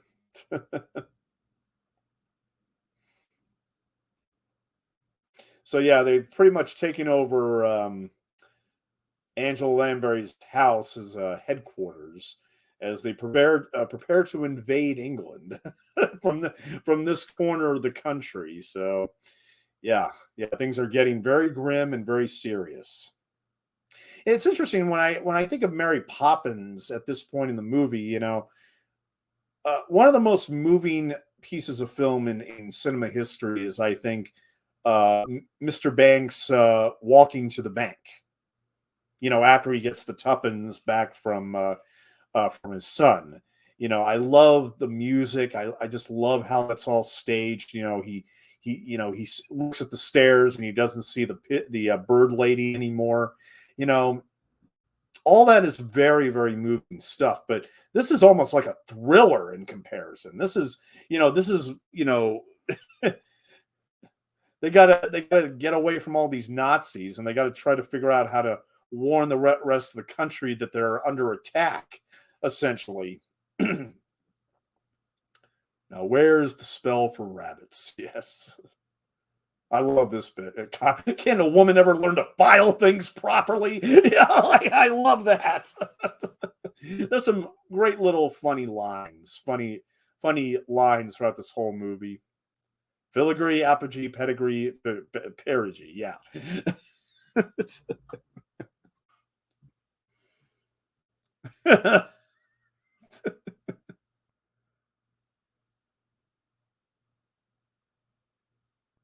Oh boy. The Nazis are going to break down the door. Oh God. So at any rate, I mean, we got approximately 17 minutes and 30 seconds left here. Anybody in the chat, final call. Please let me know what you think of Bedknobs and Broomsticks. I'll share it with everybody. I kind of run out of things to say at this point. Almost. I mean, I've talked a lot about the effects and everything. But wait a minute. Let me see. I think what I will do is, just because I there's nothing else I can think of to talk about. I'm going to share with you Roger Ebert's review, which he wrote in December of 1971. And he's very mixed on it. I mean, he gave it 2.5 stars. He's very, very mixed on it. But I'm wondering if you all would agree with him, what he says here. Bedknobs and Broomsticks is the new Disney production from the team that made Mary Poppins, and it has the same technical skill and professional polish. It doesn't have much of a heart, though, and toward the end you wonder why the Poppins team thought kids would like it much. They sit still for part of it. They like the flying bed and the scenes with animated animals, and when the empty suits of armor attack the Nazis, there's a kind of creature feature enjoyment. But what are Nazis doing in this picture anyway? And why is it necessary for a character to exclaim toward the end of the movie, "We have driven the Hun into the sea"? What do kids know from Huns anyway? The Disney people seem to be drifting farther and farther away from a sympathetic understanding of what kids really enjoy at the movies. Sometimes they try to pass off their sad, dumb movies as quote-unquote family entertainment, so that if the kids don't like it, maybe the older members of the family will. This is a pathetic sort of self-deception on their part, I guess. The Disney organization is worst when it makes family entertainment and best when it sticks to pure, simple, charming fantasy. Take the scene in Bedknobs and Broomsticks when the characters visit Naboombu land, for example. This is a strange land where the animals rule, and we're given several charming scenes where the human characters meet the animated ones. I've always liked this Disney technique. Song in the South was a classic. There's magic in it, real movie magic, and not just ambitious special effects. And everybody in the theater just sort of relaxes and enjoys it. There could be an entire feature based on Naboombu land. It could be a picaresque voyage through this strange cartoon territory, taking advantage of the sly visual jokes you can make when reality meets animation. It would be the kind of movie people keep hoping Disney Productions will make again. But no, they got to muck things up with a story set in 1940 England, where three kids help a real witch and a fake musician repel a Nazi invasion. Kids like villains they have been introduced to. They like to meet evil old queens and tyrannical kings and pirates and alligators. They know these types are up to no good, but Nazis? And without character development, Nazis can be used as shorthand in adult movies where it's unnecessary to establish their villainy. But 5-year-olds don't automatically know Nazis are bad guys, and a Disney movie is the wrong place for them to learn anyway. So the Hun is driven into the sea, and the kids to the John and the candy counter. There are all sorts of other buried psychological problems in the recent Disney movies. How can we explain, for example, the almost complete absence of competent male figures? The Disney male leads are fumbling, dimwit, slightly ridiculous dagwoods, while the females are almost always bright, right, organized, and born leaders. Dean Jones and Fred MacMurray are the two archetypal Disney leads, and David Tomlinson, otherwise a good actor, is in the same tradition here. I have a hunch that if you had a strong, highly motivated lead in one of these pictures, it would show up the flabbiness of the whole conception. So that was Roger Ebert's reaction to the movie. And honestly, I think that this is a reaction I would say that Gene Siskel would give him in that, that is the typical, cynical reaction to a children's movie such as this. But here's the thing. Let's go back to the argument. Is this a family movie or is this a movie solely for children? Well, I do think it's a family movie. I think it's for all ages, period. Yes, they do lighten down on the history of Nazism and maybe even, dare I say it, downplays their threat to some degree when they're being defeated like this. But look, I still enjoy the hell out of Bedknobs and Broomsticks and can enjoy all the little things that Roger Ebert mentioned, despite the fact he also has some points to make. But this final sequence with the substitutionary locomotion really showcased the Disney special effects team at their finest. These are all really, really good. Yeah, these suits of armor, I mean, this is all great stuff. I mean, I do like the idea of a witch conjuring the souls of World War I soldiers and putting them into this army of armor, essentially, to defeat Nazi invaders. I mean, for a Disney movie, this is kind of dark, but I still get a kick out of it nonetheless. I mean, we don't need to give the kids a history lesson on World War II with this movie, and it doesn't try to do that. But I do think it's a great introduction for kids in terms of this period. I mean, look, I was 10, 11 years old when I saw Charlie Chaplin's The Great Dictator. I didn't necessarily understand all the parallels that were going on in Germany at the time, but by God, did that movie open me up to what the Nazis were really, really like.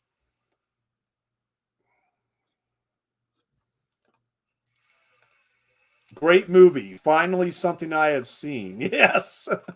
Yeah, how you doing tonight, Dying Breed? Unfortunately, we oh yeah, this beautiful shot showcasing the entire army, and we see Angela Lansbury up in the sky with the moon and everything. Oh, this is breathtaking stuff. I mean, if you want to be like Ebert, yeah, complain about how this movie kind of plays around with this idea of a children's movie with Nazis, I guess you could say. But look, I think this movie, I think that any audience, any age can enjoy this movie and not have to complain about the fact that it doesn't become this like a Schindler's List type of movie. It doesn't have to. I mean, I love this whole aspect of, we'll add these fantastic elements to this grim scenario without going over the top or offensive, or it just keeps everything relatively light. I mean, there's no blood. I mean, but we do see we do see the Nazis actually firing guns at these at these souls that are going through the landscape like a bunch of zombies, and they won't stop until they reach their target. Shocorum satis, Shoguna Macoides, Shocorum satis. It's very haunting how they chant those words too. I really do find that haunting. Yep, those bullets aren't doing much penetration there.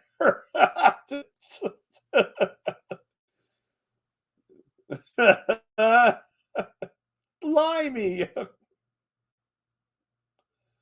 Oh, the look of the sky in this final sequence is just breathtaking, I think. Oh boy. The battle has begun. Yeah, you're just wasting a lot of bullets, guys. You're just wasting a lot of bullets here.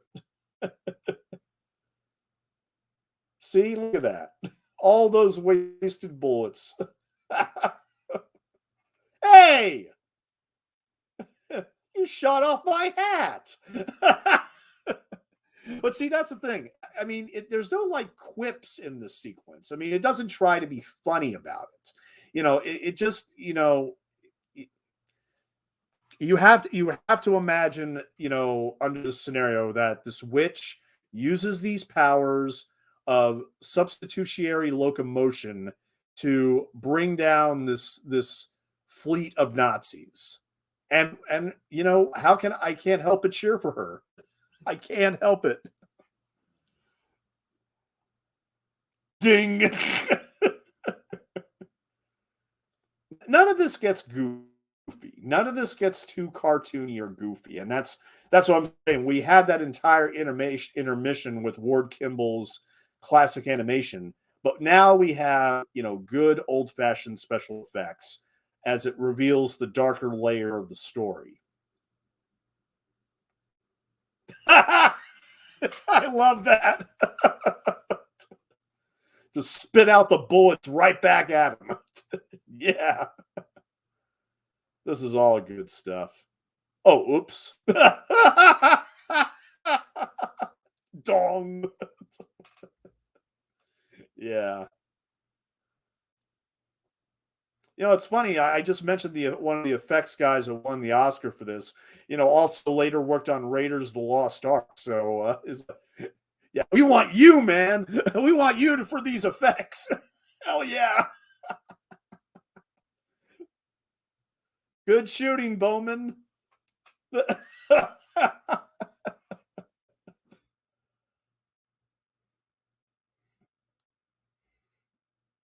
Well caught, sir. Very good. Yes.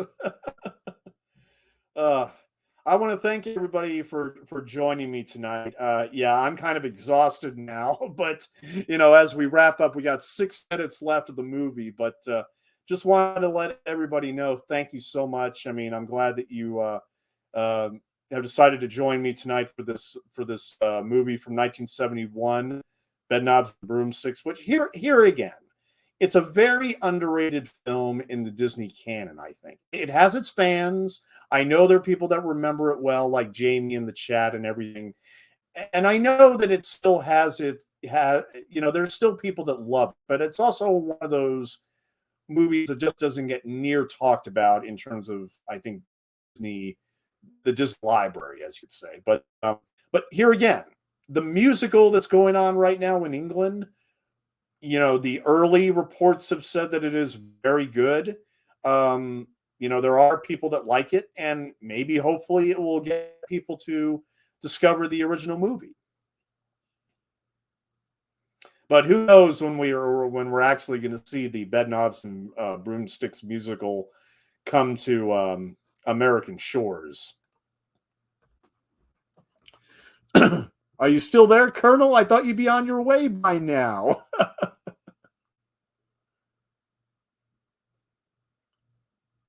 It's a witch. Yeah, yeah, it's a witch. You're right. And so this is sad because they're going to blow up her house, which of course has all her spells and magic and everything. So all she has left is her broom with the British flag on it. Yeah, I always loved this as a kid.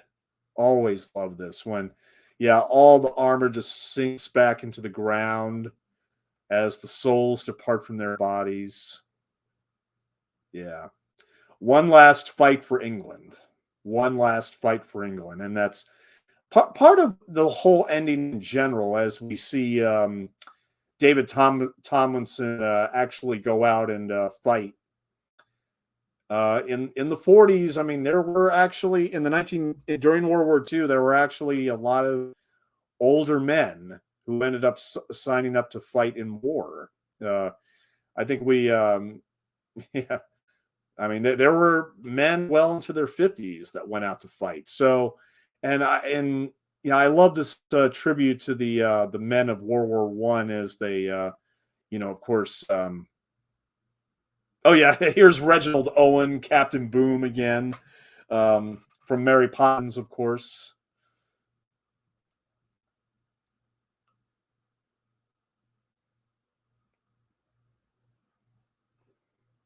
Yeah, Reginald Owen of the old home front. They'll think twice before coming back here again. Yep, all her equipment, all her spells are gone now. But they were able to repel a Nazi invasion, which is all that matters. you know, they can't practice it anymore, but they were able to repel the Nazis this one time. So, yeah. And see, that's the thing. Angela and David Tomlinson, they look great on screen together. It's just a shame they don't have a little bit more chemistry. Yep. There's David Tomlinson about to go into the old home guard. And as I said before, I've already mentioned this, but David Tomlinson did serve as in World War II in the Royal Air Force for all 5 of those years. He was an instructor. So yeah, he definitely did service to his country. So this is like a nice little salute also to that. I do, See, even the cat misses him. Even the cat's gonna miss Emilius Brown. All right, it's like I get this ending. I like the idea that he goes off to fight with the old home front and everything. I like this. I love the final shot, but it doesn't really satisfy in terms of the relationship that the romance that was supposedly at the center of the story, but just wasn't there. But that's fine. That's fine. I still enjoy this film immensely. It's a very strong Disney effort from the early '70s, and still works very well. This final shot, the castle out in the out far away there, and all the old home front is singing, walking away past the bush there, and then we have the credits. And I just love the musical, the final musical stings of the score and the Sherman songs. I mean, this is all just really good stuff. All really good stuff. And I just hope that more people will get to see Bedknobs and Broomsticks. I mean, particularly with the musical now, which here again, look at the clips on YouTube, make up your mind. But, you know, I don't think, I have this movie and I have the longer version. So I always enjoy the movie instead of actually going to see the musical. But it's out there and people are enjoying it. So at any rate, I just want to thank everybody just one last time, everybody in the chat. Thank you very much for coming out for Bedknobs and Broomsticks. I will be making an announcement very soon for my next 2 commentaries, which one of them is going to be A Clockwork Orange. I'm really looking forward to that.